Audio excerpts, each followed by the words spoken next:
Short street কাণ্ডে অভিযুক্ত আইনজীবী সমীর রিয়াজকে 26শে ডিসেম্বর পর্যন্ত পুলিশ হেফাজতে রাখার নির্দেশ দিল আদালত। সোমবার সমীর রিয়াজকে ব্যাংশাল কোর্টে তোলা হয়।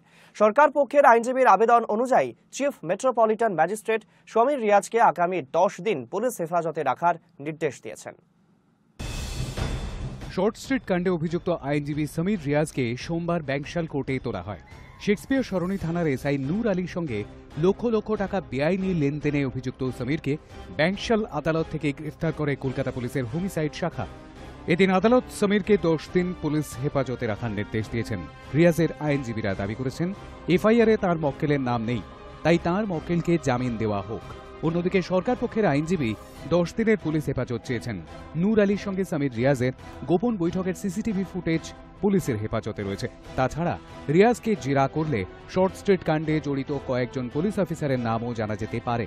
এদিন খবর সংগ্রহ করতে যাওয়া সাংবাদিকদের শুনানি চলাকালীন আদালত কক্ষ থেকে একরকম জোর করেই বের করে দেন আইনজীবীরা। এর জেরে সংবাদ মাধ্যমের প্রতিনিধিদের সঙ্গে বচসা হয়েছে আইনজীবীদের। Hi News network.